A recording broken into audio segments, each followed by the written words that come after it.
हम परमेश्वर का धन्यवाद करते हैं कि एक बार फिर उसने हमें ये अवसर दिया है, हम अपने ध्यान को उसके वचनों पे लगा सके और उसकी गहरी बातों को समझने का प्रयास करें कि जब वो हमें लेने के लिए आए तो हम वैसे ही मिलें जैसा वो हमसे इच्छा रखता है, हम उसकी इच्छा को पूरा कर सकें। तो हम वचन को पढ़ेंगे। सपोपदेशक की पुस्तक उसका 9 अध्याय और 1 वचन को हम देखते हैं। यह सब कुछ मैंने मन लगाकर विचारा कि इन सब बातों का भेद पाऊं कि किस प्रकार धर्मी और बुद्धिमान लोग और उनके काम परमेश्वर के हाथ में है। आमीन।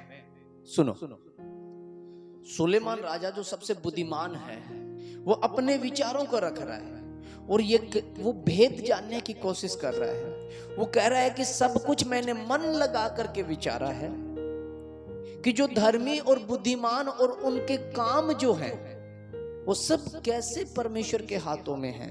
क्या लिखा हुआ है वचन में कि मैं इन सब बातों का भेद पाऊं कि जो धर्मी हैं, जो उपासना करते हैं, जो भक्ति का भेष बना करके बैठे हुए हैं, जो भक्ति करते हैं वो, और जो अपनी दृष्टि में जो चतुर लोग हैं, जो बुद्धिमान लोग हैं वो, और उनके सारे जो काम किए जा रहे हैं वो सब परमेश्वर के हाथ में है।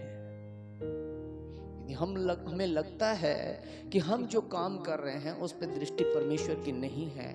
हमें लगता है कि हम जो शब्द बोलते हैं, हम जो कुड़कुड़ाते हैं, हम जो क्लेशों के अंदर प्रवेश कर जाते हैं, क्या परमेश्वर की दृष्टि हम पे नहीं है? तो सुलेमान ने बहुत अच्छी रीति से समझाया है कि मैंने ये सारा मन लगा के विचार किया है और कोशिश की है, पूरी कोशिश की है कि मैं उस भेद को पा सकूं कि चल क्या रहा है। आमीन। आगे पढ़ें इस वचन को। मनुष्य के आगे सब प्रकार की बातें हैं, परंतु वह नहीं जानता कि वह प्रेम है या भेद। मनुष्य के आगे सब प्रकार की बातें हैं, सारे हालात उसके आगे हैं। कभी कभार ऐसी परिस्थितियों में चले जाते हैं कि वो डिसीजन लेता है लेकिन उसे समझ में नहीं आता ये प्रेम है मेरा या बैर है। फैसला लेने में चूक हो जाती है, परमेश्वर के प्रेम को नहीं समझ पाते और शैतान के उड़ते हुए तीर घरों में आके गिरते हैं और घरों की पोजीशन वो शैतान जो चाहता है वही हो जाता है। समझ नहीं आता वो प्रेम है या बैर है।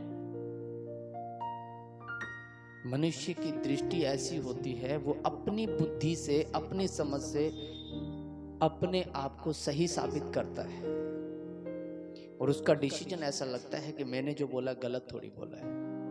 और हालात जो हो गए हैं वो ऐसे हो गए हैं कि उसमें प्रेम की भाषा नजर नहीं आ रही। क्योंकि प्रेम के विषय में जो मैंने गहराई से स्टडी की है, जो बहुत ज्यादा मैं प्रेम को समझ पाया, वो ये समझ पाया अगर प्रेम जिसमें है कोई व्यवस्था उसका विरोध नहीं कर सकती, यहां तक कि स्वर्गदूत भी उसका सामना। ऐसा है प्रेम, क्योंकि उसका प्रेम ऐसा था, उसने सबको चीर दिया, पर्दे फट गए, चट्टानें तिड़क गई, पृथ्वी बेडोल हो गई, यहां तक कि उसके प्रेम ने मुर्दे जिंदा कर दिए। वो प्रेम था। हालेलुया। ये वचन बताता है कौन है जो हमें परमेश्वर के प्रेम से अलग कर सकता है। और दोनों ही बातें प्रभु यीशु मसीह ने बहुत बार जोर देकर के चारों सुसमाचार में ये बताया था। बार बार लोगों ने पूछा कि हमें बता तो सही कि तू जो आया है हम कैसे तेरे भीतर जा सकते हैं। तब उसने कहा अपने सारे मन, अपने सारे प्राण, अपनी सारी शक्ति के साथ परमेश्वर से क्या कर, प्रेम रख। ये बात उसने अलग करके रखी। उसके बाद में दूसरी बात इस जगत में रखी, अपने पड़ोसी से अपने सम्मान, परमेश्वर से प्रेम। वो दूसरी आज्ञाएं कौन मानेगा जो उसने कहा कि अपने पड़ोसी से अपने समान। कौन सी लज्जा आ गई। मैं जब उससे पैसे मांगने गया उसने नहीं दिए, कौन सी लज्जा आ गई। उसने मुझे थप्पड़ मारा, कौन सी लज्जा आ गई। उसने मेरे घर में मेरी बेइज्जती, ये कौन सी लज्जा है जो उसने हमारे लिए सही। पहले ये बताओ। उसके वस्त्र उतारे गए, उसको नंगा किया गया। नहीं दिखता है हम लोगों को, उसको कोई शब्द नहीं है, फिर भी कहा इन्हें क्षमा कर, इन्हें वो परमेश्वर की मर्जी है, पर उसके शब्द थे इन्हें क्षमा। क्या अब तक ऐसा हो गया है क्या हमारे साथ? सच बताओ, हो गया है क्या? ऐसी कोई परीक्षा आ गई है क्या हमारे घरों में? हम पापी थे और उसके विरुद्ध पाप किया, और जो वो नहीं चाहता था वो किया, फिर भी धरती अपना काम करती चली गई जबकि उसके अधिकार में थी। कुकर्म किया, बीज को बोया, फिर भी उसके हाथ से उगता चला गया जबकि उसके अधिकार में था। वो चाहता तो सूर्य को रोक सकता है, वो चाहता तो अन्न को जमीन के भीतर रोक सकता है। उसके विरुद्ध काम करते हुए भी उसने इग्नोर किया और हमें समय पे फिर फलवंत किया। वो परमेश्वर, उसका प्रेम है जो हमारे लिए मुहैया करवाता है। हम प्रेम नहीं समझ पा रहे हैं, हम फंस जाते हैं। एक वचन और निकाले, लेव अवस्था उसका 19 अध्याय और 34 वचन। परमेश्वर के साथ प्रेम और उसके बाद पड़ोसी के साथ प्रेम, इन दोनों में फर्क क्या है?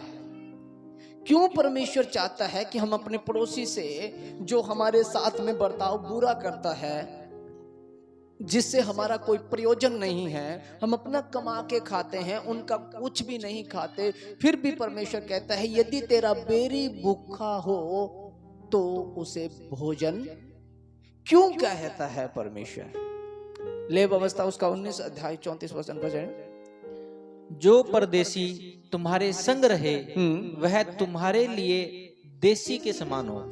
जो परदेशी जो तुम्हारे नहीं है, जो तुम्हारे साथ वर्ताव नहीं रखते, जो तुम्हारी व्यवस्था को नहीं मानते, जैसा तुम जी रहे हो वो वैसा नहीं जी रहे हैं, वो अपने तरीके से जी रहे हैं, फिर भी तुम्हारे साथ उनका बर्ताव देसी के जैसा, तुम्हारा परमेश्वर के साथ जो रिलेशन है वैसा रिलेशन तुम्हारा उनके साथ है कि?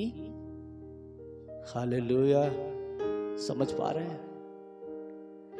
जो परदेशी जो तुम्हारी व्यवस्था पे नहीं चलता है, जो परमेश्वर से प्रेम नहीं रखता है, जो भक्ति नहीं करता है, जो कुकर्मी है, जो बुराइयों में, बुरी युक्तियों में, शैतानी शक्तियों के अधीनता में अपने जीवन को व्यतीत कर रहा है, लेकिन तुम्हारे साथ रहता है, उसका रिलेशन तुम्हारे साथ है, तुम्हारे रिश्तेदारों में, तुम्हारे घर में, तुम्हारे भाइयों में, तुम्हारे यहां तक कि तुम्हारे जीवन साथी में भी लिखा गया है। लिखा है यदि किसी की पत्नी अविश्वासी है और साथ रह करके खुश है तो वो उसके द्वारा उधार पवित्र जानी जाएगी। लिखा है क्या? यदि किसी का पति अविश्वासी है और पत्नी विश्वासी है और वो साथ में रह करके खुश है तो वो उसके द्वारा पवित्र मान लिया जाएगा। यदि वो उसकी जरूरतों के साथ चलता है तो उसका प्रेम उसे खींच लाएगा। लूत ने कभी भक्ति नहीं की, पर अब्राहम का रिलेशन परमेश्वर के साथ जो था, और अब्राहम अपने भतीजे को लेकर के सदोम में डाल के बैठ गया। अब्राहम उसको घसीटे चला आ रहा था, सफर में लिए चला आ रहा था, वो ना लेकर के आता और वो अपने उस उर देश के अंदर उसे छोड़ करके आ जाता तो अब्राहम, लूत का और अब्राहम का कोई रिलेशन, पर वो साथ साथ लिए चल रहा था। सफर किसका था? सुनो, सफर किसका था? अब्राहम का। चुना किसको था? अब्राहम को। वादा किससे किया? साथ कौन चल रहा है? लूत। और लेके कौन आया? अब्राहम। बचाया गया क्या वो? Hallelujah, hallelujah. वो वाचा का नहीं था, वो प्रतिज्ञा का नहीं था, लेकिन सफर वो करवा रहा था जो प्रतिज्ञा का था। उसकी वजह से बचाया गया। हमारा प्रेम जो संसार के साथ नफरत में बदल गया है, क्या नहीं लगता कि हम ही हैं धरती पे और कोई है ही नहीं? सोच के देखो, क्या हमारी भक्ति नफरतों की नहीं है? क्या हम फरीसी नहीं बन गए हैं? और फरीसी तो छोड़ो, क्या हम शास्त्री भी नहीं बन गए? परमेश्वर का ज्ञान ज्यादा नहीं आ गया हमें? ऐसा नहीं है क्या? वचन क्या कहता है? पढ़े, फिर से पढ़े इसको, दोबारा आगे पढ़े। जो परदेशी तुम्हारे संग रहे वह तुम्हारे लिए देशी के समान हो, और उससे अपने ही समान प्रेम रखना। अपने ही समान प्रेम रखना। ऐसा सोचना जैसे हम हैं वैसा ही वो है। खुदा ने जैसा हमें पैदा किया है उसे भी उसी ने पैदा किया है। जो अन्न हमें देता है वही उसे अन्न देता है। हमारी दृष्टि में हम उसे घृणित कर सकते हैं, पर परमेश्वर न्यायी है। आज हम इस घमंड के साथ उसे लात मार रहे हैं, तुम तो मसीह को नहीं मानते। 10 दिन के भीतर और 10 साल के भीतर क्रूस के करीब जाकर के वो कहेगा, जब तू अपने राज्य में आए तो मेरी सुधि लेना। तब क्या होगा जब वो तुम्हारे बगल में वहां खड़ा मिलेगा? तब क्या होगा? नजर मिलेगी क्या? फिर वचन कहता है जो आगे थे वो उस बात के द्वारा, उस बात के द्वारा जो हमने उसे तुच्छ जाना, ये तो मसीह में है ही कौन? जब वो नहीं जान रहा, क्या वो जो काम कर रहे हैं क्या परमेश्वर की दृष्टि नहीं है उस पे? भजन संहिता में लिखा हुआ है, परमेश्वर स्वर्ग से दृष्टि करता है कि उसका कोई खोजी है भी के नहीं। क्या परमेश्वर नहीं जानता? एक वचन में लिखा है, जो पराये झगड़े में पड़ता है वो कुत्ते को कान से पकड़ता है, फिर छूटने का नहीं। बहुत बार ऐसा हो जाता है, हम खुद न्यायी बन जाते हैं, हम अपना स्टिक डिसीजन ले लेते हैं। इन्होंने ऐसा बोला, इन्होंने ऐसा बोला, इन्होंने ऐसा किया, हम ऐसा नहीं करेंगे। और परमेश्वर कहता है अपने सम्मान समझो। अगर गलती उनसे हुई है तो ये भी समझो गलती तुमसे भी हुई है, क्योंकि वो परदेसी है तो देसी तुम भी नहीं हो। ये जगत हमारा नहीं है। आगे और पढ़ें इसको। क्योंकि तुम भी मिस्र देश में परदेसी थे, मैं तुम्हारा परमेश्वर यहोवा हूँ। आमेन। क्योंकि तुम भी मिस्र देश के अंदर क्या थे? क्या थे? परदेसी। किसमें? किसमें? मिस्र में। और मिस्र किसका बेटा है पता है? किसी को पता हो? मिस्र, मिस्र, कनान, कुश, ये किसके बेटे हैं? जिसने अपने पिता को नंगा किया था। हाँ, और सेम ने अपने पिता के ऊपर वस्त्र डाला था। जो अपने पिता को नंगा कर रहा है उसका वंशज, और उसके भीतर जो है सेम का वंशज रह रहा है। तब परमेश्वर कह रहा है उन्हें तुच्छ मत जानना, क्योंकि तुम भी उन्हीं के भीतर रह के आए हो। आज हम इस बात पे घमंड करते हैं कि हम तो खुदा के बेटे हैं, पर नहीं जानते कभी तो उस जगत में थे जिसमें आज लोग हैं। क्या मां के गर्भ से मसीह हुए थे? क्या हमने अंगीकार नहीं किया? क्या इस जगत को अवसर नहीं दे रहा खुदा? क्या वो अंगीकार नहीं करेगा? क्या पापों से मन नहीं फिरा लेगा? उसके लिए कुछ अनहोना है क्या हम किसी को डिसीजन में लेंगे कि ये नहीं फिराएगा, ये फिराएगा? हमारे पास अधिकार है क्या? फिर भी हम स्टिक हो जाते हैं। परमेश्वर का प्रेम कैसे प्रकट करोगे, मुझे ये बताओ। उसने इतना प्रेम रखा और हम उन लोगों के अगर साथ में रह करके हमारे शब्दों से गिर रहे हैं, हमारी जुबान से अगर हम कमजोर, हम कैसे उनको ले आ पाएंगे। Hallelujah, hallelujah. एक इंसान जख्मी है, उसके शरीर में बैक्टीरिया है, एक डॉक्टर आता है, उसके जख्म को साफ करता है अपने हाथों से, अपने हाथों से। और उसे नॉलेज है ये बैक्टीरिया किस चीज का है, ये कैंसर का फोड़ा है या फंगस का है या किसी और चीज का है या कुष्ठ रोग है या कोड़ लगा हुआ है। वो जानता है, उसकी नॉलेज रखता है और वो अपने सारे हथियारों के साथ उसकी सफाई करता है। क्या डॉक्टर कोड़ी हो गया क्या? बताओ, लग गया उसको कैंसर? क्या उसने हाथ नहीं डाला उस जख्म में? क्या उसके हाथ पे वो नहीं लगा उसका लहू? इलाज किया ना, इसलिए कर पाया क्योंकि वो डॉक्टर है और उसे पता है। बिजली वाला तारों को जोड़ता है, चलते हुए लाइन पे तार जोड़ पाता है, इसलिए कि उसे इस बिजली की क्वालिटी का पता है, ये खींचेगी या फेंकेगी, और वो छोड़ देता है। यदि तुम्हें परमेश्वर का प्रेम तुम जानते हो और यदि परमेश्वर का आत्मा तुम्हारे भीतर है, तो बुरे से बुरे लोगों के, नंगे से नंगे लोगों के बीच में जाकर के खड़े हो जाना। कपड़े पहना करके आओगे, खुद कभी नंगे नहीं होगे, याद रखना। लिखा गया है जहां पे काठ पूजा जाता है तुम वहां जाके मुझे पुकारना, मैं तुम्हारी। क्यों कहा था उसने, किस लिए कहा था? हम उनसे कोई सरोकार नहीं रख रहे जो खुदा में नहीं है। सच तो है ही, रिलेशन टूटता जा रहा है हमारा। थे तो सत्संग में को नहीं आओ, मैं थारे कौन जाऊंगा। क्यों हो रहा है? तेरी माँ मनिया बोल दियो, तेरा बाबा यहाँ बोल दियो।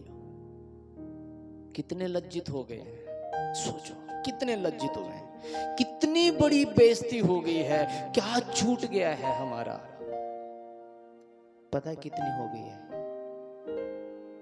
हम अपना ही प्रेम जता रहे हैं, उस परमेश्वर का प्रेम हमने जाना ही नहीं जाना। अपने सारे मन, अपने सारे प्राण और अपनी सारी शक्ति हमने जाना ही नहीं। हालेलुया। हम जब तक वो नहीं जानेंगे तब तक ये नहीं जान पाएंगे। अपने पड़ोसी से हम एक दिशा में दौड़ रहे हैं, इस जगत में जब तक रहेंगे। परमेश्वर ने कहा कि तुम जगत की, जोर से बोलो, तुम जगत की। कितना प्रकाश दिया है, कितना प्रकाश दिया है। क्या हमारे शब्दों ने अंधकार नहीं कर दिया? सच बताना, कोई हो जिसने कहा हो कि मैंने ये बोला था और वहां पे परमेश्वर का आत्मा उतरा धड़ाम से? बोलो कोई एक। मैं वहां प्रचार कर रहा था, मैं वहां पे ये कर रहा था, प्रभु का आत्मा उतरा और आज तक अंधेरा नहीं हुआ। कोई है? और प्रभु का वचन कहता है तुम जगत की ज्योति हो। यदि तुम परमेश्वर के बेटे और बेटियां हो, जिस अंधकार की तराई से होकर के गुजरोगे, हानि से नहीं डरोगे। जिस जगह तुम खड़े होगे, पौलुस एक ऐसे नगर में चला गया जहां पर इतने देवता और इतने मंदिर थे, कोई हद नहीं, और हद से भी बेहद और अति हो गई कि एक मंदिर वो भी मिला जिसपे ये लिखा हुआ था, अनजाने ईश्वर के नाम। सोचो, अनजाने ईश्वर के नाम। उस नगर में पौलुस था, जिसकी देवता का ही नहीं पता, उस मंदिर के आगे भी पौलुस था, और उसने उसको अवसर पा लिया जब परमेश्वर का वचन प्रकट किया और वहां पे परमेश्वर के काम प्रकट होने शुरू हुए। जो बोया है वो काटा जाता है,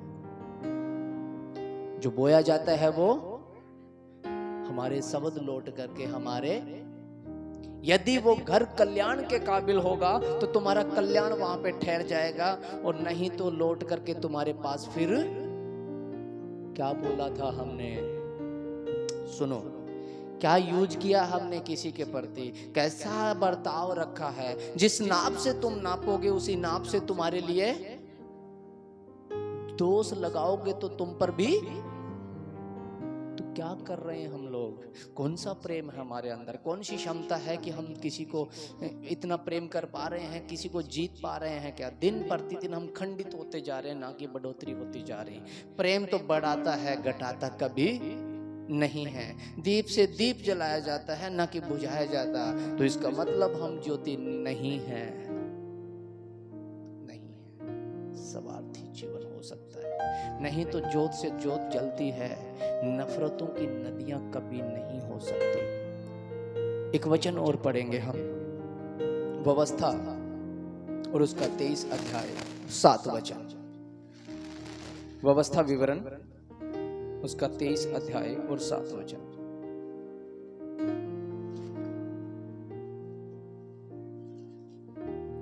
किसी एदोमी से घृणा न करना, क्योंकि वह तेरा भाई है। किसी मिस्री से भी घृणा न करना, क्योंकि उसके देश में तू परदेशी होकर रहा था। आमीन। ये मिस्री लोग वो हैं जिन्होंने अपने पिता को नंगा किया था,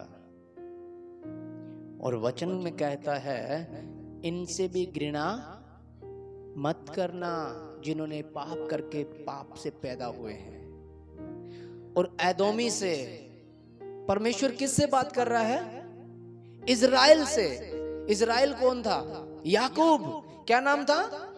और याकूब का भाई कौन था? एसाव। एसाव का दूसरा नाम एदोम था। यही वो एदोमी है, क्योंकि वो तो तेरा, उसे शराब मिला था क्या? पढ़ी है क्या ये घटना कि जब वो अपनी माँ के गोद में पेट में थे तब परमेश्वर ने कहा था कि बड़ा छोटे के अधीन होगा और बड़ा आशीषित होगा, छोटा आशीषित होगा। और एसाव को आशीर्वाद नहीं मिला, याकूब को आशीषें मिली, और याकूब का वंशज ही आगे बढ़ पाया। लेकिन एसाव था तो भाई ना, था तो उसका पिता का वंश। क्या फर्क हो गया अगर वो नहीं चुना गया? क्या फर्क हो गया वो मसीह में नहीं है, लेकिन है तो जाति भाई ना, है तो परमेश्वर का बेटा, वो है तो हमारा कुटुंबी, हमारा रिश्तेदारी है ना। कैसे घृणा आ सकती है? ठीक है, उसके कामों में शामिल ना हो, उनके जैसे काम ना करो, घृणा कैसे आ सकती है? नफरतें की नदियां कैसे बह सकती है वहां पे? जबकि वचन कहता है किसी मिस्री से जो पाप से चल रहे हैं, जिन्होंने तुम्हें सताया होगा, जिन्होंने तुम्हें भरमाया होगा, जिनके जीवन के अंदर बहुत गंदी बातें होंगी, कुकर्मी लोग हैं, वो भेंट चढ़ाते, बलियां करते हैं देवताओं, पुराने से पुराने कल्चर में वो फंसे हुए थे, वो प्राकृतिक को पूजते थे। तुमने सच्चे ईश्वर को जान लिया है, क्या फर्क पड़ गया? पर कभी तुम भी तो ऐसा ही करते थे। हमें क्यों नफरतें हो जाएगी, और क्यों अपने भाई कुटुंब से, रिश्तेदारों से नफरत हो जाएगी? क्या वो हमारे अपने नहीं हैं? क्या हमारे पास उनकी बेटियां नहीं हैं? क्या उनके बेटे हमारे पास? कैसे नफरत हो जाए? ये बताओ, कौन सा प्रेम करते हम लोग? किसका प्रेम है हमारे पास? एक वचन और पढ़े, नीति वचन उसका 10 अध्याय और 12 वचन। बैर से तो झगड़े उत्पन्न होते हैं, परंतु प्रेम से सब अपराध ढंप जाते हैं। आमीन। यदि हम दुश्मनाई लेंगे, रिलेशन खत्म करेंगे, तो क्या होगा? सच बताओ, क्या होगा? लिखा गया वचन में क्या होता है उत्पन्न? झगड़ा होगा। क्या परमेश्वर झगड़े का परमेश्वर है? गड़बड़ी का आत्मा है उसके पास? क्या वो चाहता है हम किसी से रिलेशन खराब कर लें? वो ये चाहता है जो मेरे नाम पे है वो बचा लिया जाएगा, बाकी अपने लिए गवाह तो तैयार कर लो। कम से कम ये गवाही तो हो, ये देखो पिता, मैं इन सब के साथ रहता था और मैंने सबके साथ जीवन व्यतीत किया है और मैं इनको बताता था, पर इन्होंने कभी सुना ही नहीं। गवाह तो बना लो। कौन गवाही देगा? क्या दिखाओगे खुदा के पास मुंह जाकर के, मैंने काम किया, ये देखो फलवंत नहीं हुए, मैंने बोया था नहीं उगे, ऊंट कटारे चल रहे हैं। कुछ तो कर लो काम। झगड़ा किससे करोगे?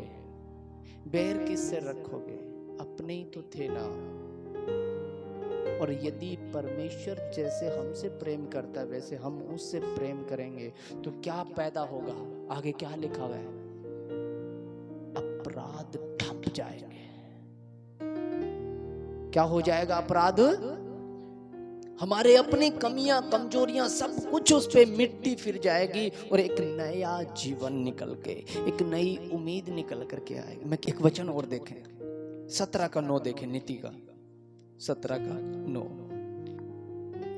जो दूसरे के अपराध को ढांप देता है, वह प्रेम का खोजी ठहरता है। वह प्रेम का खोजी ठहरता है। जो दूसरों के अपराधों को, दूसरों की कमियों को, कमजोरियों को जो ढांप देता है, बुद्धिमानी से काम लेता है, जो अपनी बुद्धि नहीं परमेश्वर की बुद्धि से और विलंब से जो क्रोध करता है, वो बहुत से अपराधों को ढांप देता है। और निर्बुद्धि अपने ही शब्दों से जाना जाता है।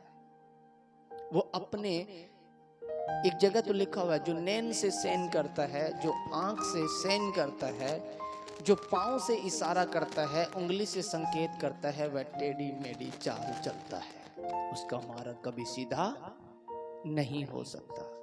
जो इन चीजों से बात करता है ऊपर नीचे करके, और जो ऐसे ऐसे करके बातें करता है, और जो अपने पांव को इशारे से करता है, वो कभी सीधी चाल नहीं चल सकता।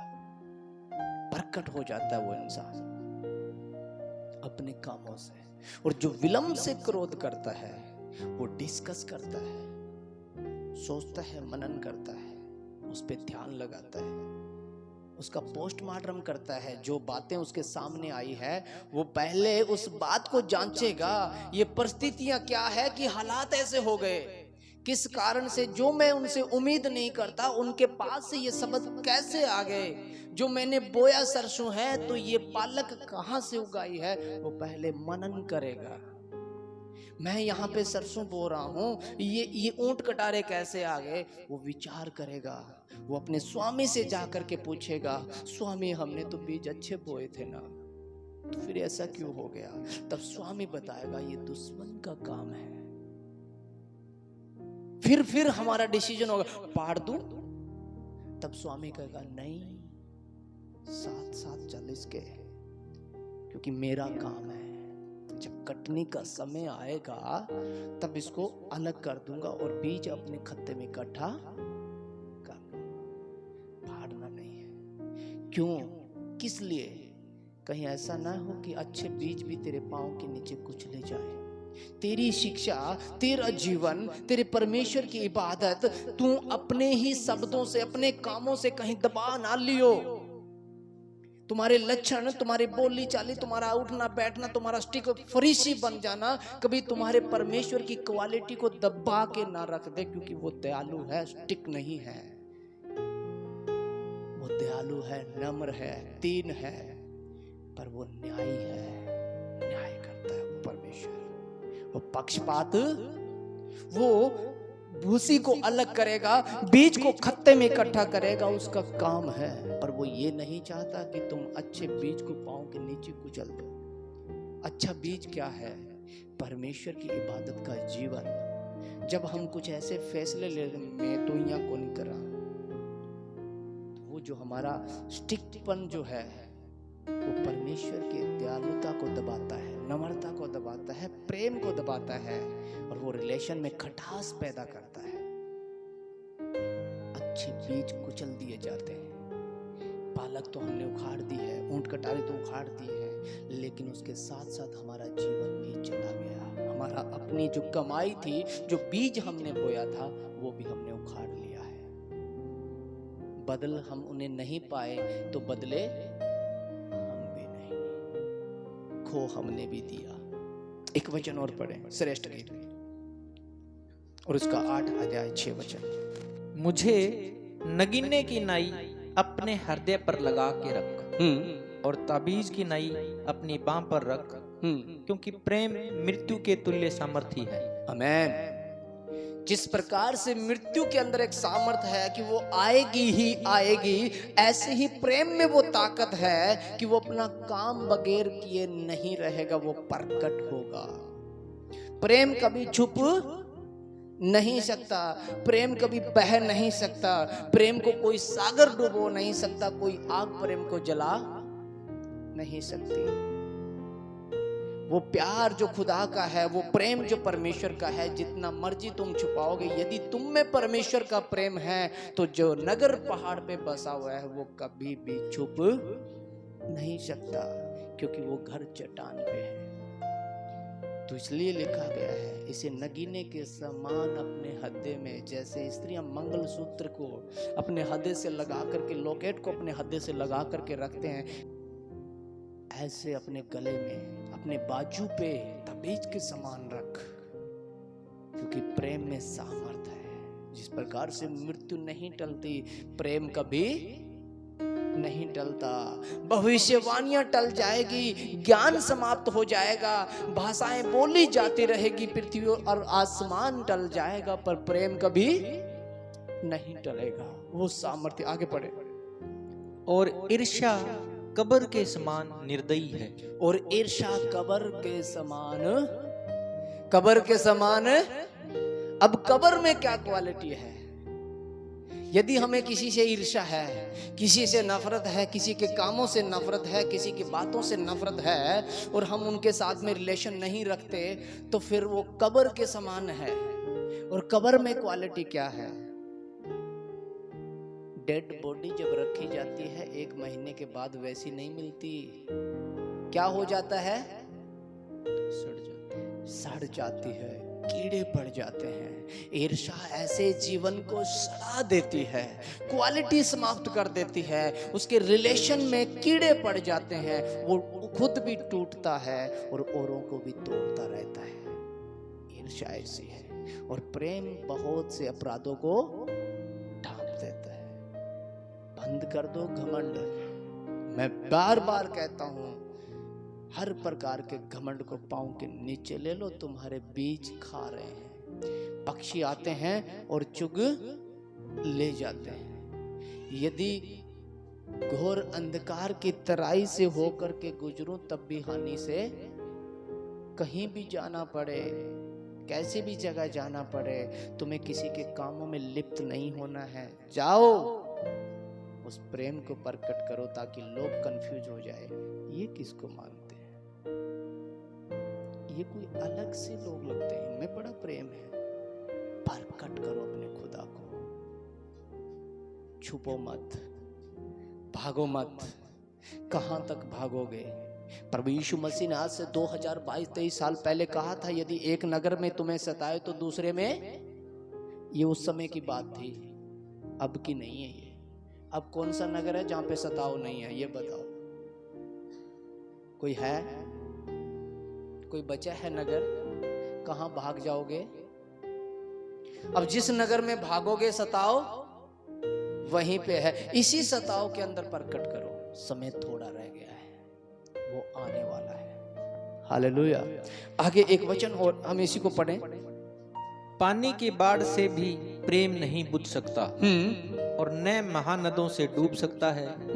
यदि कोई अपने घर की सारी संपत्ति प्रेम की संति दे दे तो भी वह अत्यंत तुच्छ ठहरेगी। तुच्छ ठहरेगी। प्रेम में कह रहा था ना, जिससे प्रेम है, संपत्ति का मतलब होता है जो संपत्ति देता है वो नंगा ही हो जाता है, कुछ नहीं रहता उसके पल्ले। यदि कपड़े फाड़ करके ले जाए और प्रेम है उनसे, तो ये देखा नहीं जाएगा कि उसने कपड़े फाड़ दिए।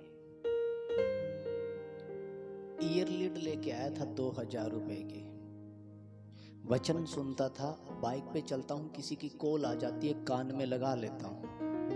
घर पे छोटा सा एक डॉग लेके आया था, जर्मन शेफर्ड, प्रेम में था उससे, बहुत प्यार करते थे सारे फैमिली के मेंबर। खा गया लीड को, पल भर में टुकड़े कर दिए। घर की एक चप्पल नहीं छोड़ी, ना बच्चों की चुन्नी, मेरी बनियान भी नहीं बचती थी। कभी भी हमने उस पर ध्यान ही नहीं दिया।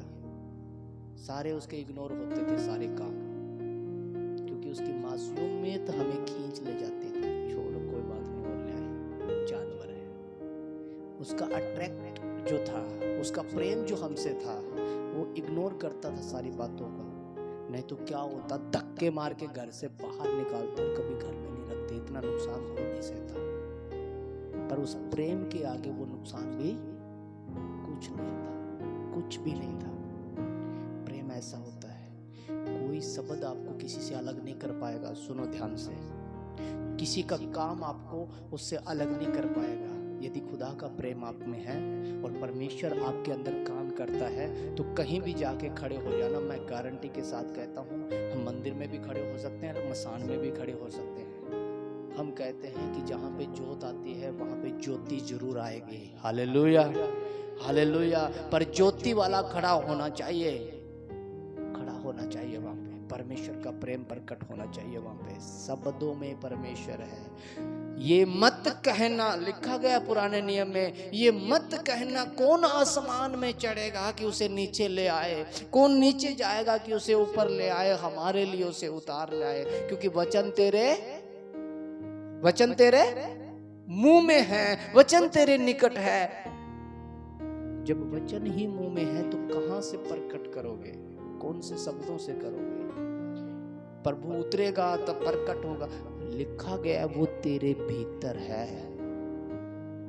और अगर हम भीतर से कुछ निकालेंगे, गंदी बातें, गंदी सोच, गंदे विचार, तो भला मनुष्य मन के भले भंडार से भली बातें निकालता है, और बुरा मनुष्य मन के बुरे भंडार से बुरी बातें निकालता है। एक वचन और देखें, सपोपदेशक की पुस्तक उसका 3 अध्याय और 8 वचन।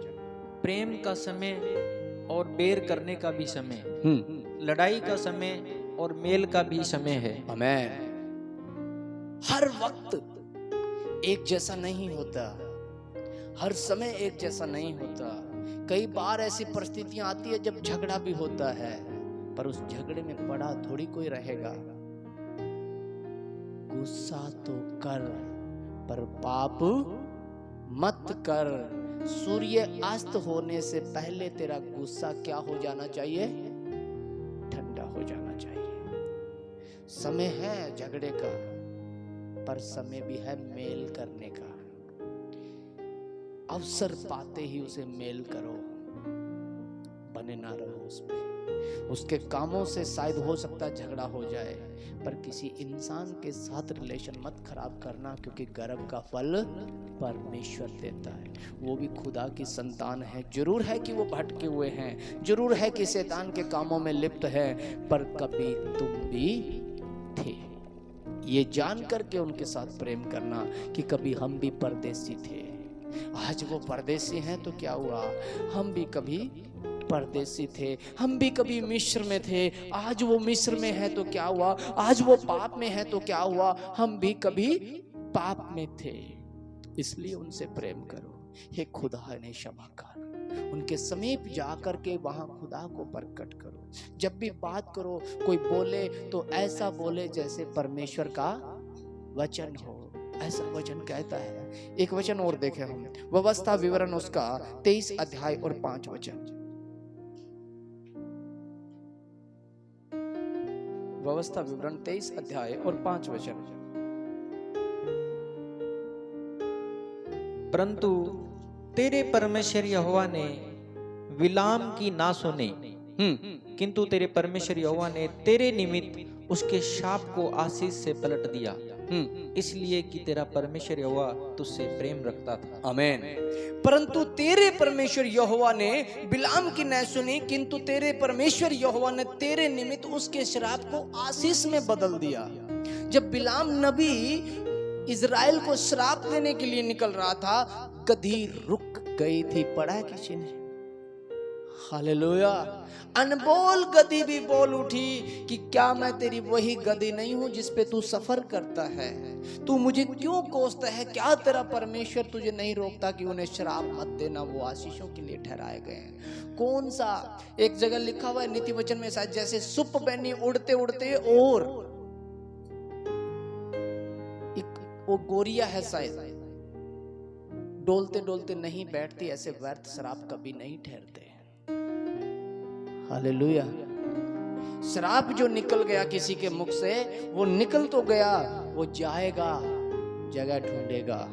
और देखा कि मैं बोला गया किसी व्यक्ति के लिए और उसके ऊपर गया, देखा कि वो काबिल नहीं है, लौट करके वहां चला जाएगा जहां से वो उड़ा था, और वहीं पे चला जाएगा। व्यर्थ शराब कभी नहीं ठहरता। क्यों डरते हो किसी से? जाओ खुदा को प्रकट करो, जाओ प्रेम दिखाओ। परमेश्वर प्रेम है। हालेलुया। कितना ज्ञान रखते हो, कितना वचन पढ़ते हो, कितनी प्रार्थना करते हो, कितनी आज्ञाएं मानते हो, कितना दान भेंट देते हो, कितना सफर परमेश्वर के साथ व्यतीत करते हो, सारा तुच्छ करता है परमेश्वर जब प्रेम का जिक्र आता है। हालेलुया। कितना बड़ा प्रेम था।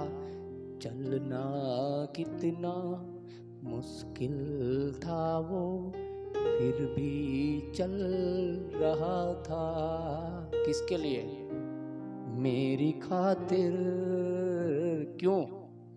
प्रेम था उसे। हालेलुया। प्रेम था। उसे पता था कि क्रूस पे चढ़ाएंगे, उसे पता था प्राण लेंगे तेरा, उसे पता था तेरे कपड़ों पे पर्चियां डाली जाएगी। चल रहा था, चल रहा था, ऐसी लज्जा को अपने ऊपर ले रहा था। कौन है जो हमें उससे अलग कर पाएगा? किसके काम, किसके फंक्शन, कौन है जो हमें खुदा से? अरे नहीं करने हमें, पर जो कर रहे हैं उनको छोड़ के जाओगे कहां? इस जगत में रहना है हमें, प्रकट कैसे करोगे परमेश्वर को? इफिसियों की पत्री उसका 3 अध्याय और 19 वचन को हम पढ़े। और मसीह के उस प्रेम को जान सको जो ज्ञान से परे है। किससे परे है? किससे? बन गए हम फरीसी और शास्त्री। जब प्रेम खुदा का जब प्रकट होता है तो हर बातें इग्नोर कर दी जाती है, हर बातें इग्नोर कर दी जाती है, क्योंकि परमेश्वर का प्रेम बड़ा है। लिखा है और मसीह के उस प्रेम को जान सको जो उसने हमसे किया। वहां ज्ञान काम नहीं आएगा, वहां पे काम आएगा तो एक दया काम आएगी उसकी, उसका अनुग्रह काम आएगा। उस लहू से धोए गए हो, तुम्हें कोई छू नहीं सकता, तुम पवित्र किए गए हो। कहीं भी जाओगे जो तुम्हें टच करेगा वो नष्ट हो जाएगा। अरे जाओगे तब जब तुम्हारे अंदर वचन होगा, तब देखना कोई नहीं ठहरेगा। गोरियत ठहरा क्या? एक छोटा सा कंकड़ था, छोटा सा बच्चा था, देव मारा उसे, बड़ी विपत्ति चली गई। तुम जाओगे किसी के घर तो विपत्तियां हटाओगे ना। खुदा का आत्मा डर का आत्मा नहीं है, पर नफरतें मत फैलाना। परमेश्वर प्रेम है। कोई शब्द तुम्हें तोड़ ना दे, कोई लज्जित की बात करने वाली बातें यदि तुम्हारे पल्लू भी कोई खींच ले जाए तब भी कोई फर्क नहीं पड़ेगा। ये देह है, एक दिन मिट्टी में मिल जाएगी।